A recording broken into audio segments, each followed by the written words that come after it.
이번 총선 PK도 디비졌지만 충청 험지들도 요동치고 있습니다. 20년 동안 한 번도 민주당이 넘보지 못했던 충남 홍성 예산이 접전지가 돼버렸습니다.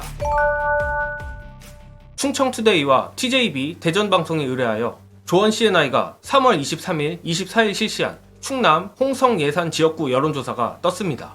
민주당 양승조 46.5%, 국민의힘 강승규 46.3%로 나와 불과 0.2% 차이의 초초박빙 상태입니다. 20년 동안 민주당이 단 한 번도 넘보지 못했던 지역구가 초박빙이 돼버린 것만 해도 이번 총선이 얼마나 심상치 않은지 알 수 있는데, 일단 양승조 후보가 아주 약간이나마 앞선 것은 긍정적이나 세부 지표를 보면 여전히 불리한 것이 사실입니다. 이번 여론조사에서 가장 극적으로 드러난 것이 이른바 지지 강도입니다. 반드시 투표층의 48.7%가 양승조 후보를, 47.5%가 강승규를 지지한다고 밝혀 적극 투표층에선 큰 차이가 없었지만 가급적 투표층의 34.3%가 양승조 후보를 지지하는데 강승규의 경우 49.4%의 지지를 받고 있습니다.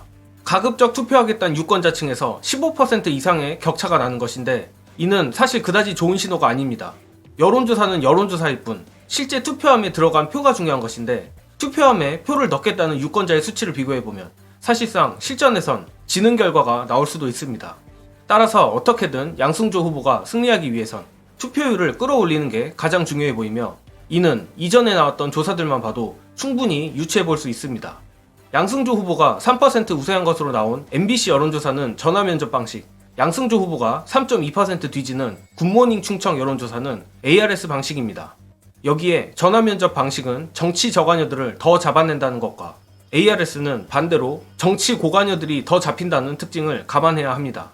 그렇다면 여전히 투표 의향이 높은 정치 고관여층에서 강승규가 앞서 있다는 합리적 추측을 할 수 있습니다.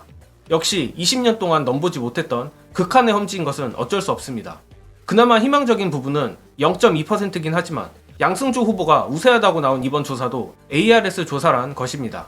마침 예상 득표율을 계산해 놓은 MBC 여론 M에서도 결국 양승조 후보의 추세선이 강승규를 넘었습니다. 양승조 후보는 남은 기간 투표율을 끌어올리는 것과 동시에 특히 인물론을 강조해야 할 것 같습니다. 현재 전국적으로 용해권이라는 꼬리표는 부산 험지에서마저 엄청난 마이너스 요소로 작용하고 있습니다. 강승규가 누굽니까? 대통령실의 여당 전당대회 개입과 MBC 앞 관제데모 요청 의혹의 핵심 인물 아닙니까? 정말 이번 선거에서 용해권들의 씨를 말려야 하는데, 홍성 예산에서도 양승조 후보가 계속 기세를 올려 더욱 넉넉하게 격차를 벌리길 바랍니다. 그리고 이번 홍성 예산 여론조사만 봐도 더더욱 느끼지만 높은 투표율이 절실합니다. 분명 투표율로 인해 당락이 바뀌는 지역구가 홍성 예산만 있는 게 아닐 겁니다. 반드시 투표 동료로 후한무치한 용해관들로부터 우리 소중하고 유능한 민주당 후보들을 지켜내길 바라며, 끝으로 오늘도 이재명 대표가 아주 훌륭한 연설을 하셨습니다. 특히 투표 의향이 없는 사람들을 상대로 밥가리하기 딱 좋은 내용인데, 관련한 영상 공유드리며 저는 이만 물러가겠습니다.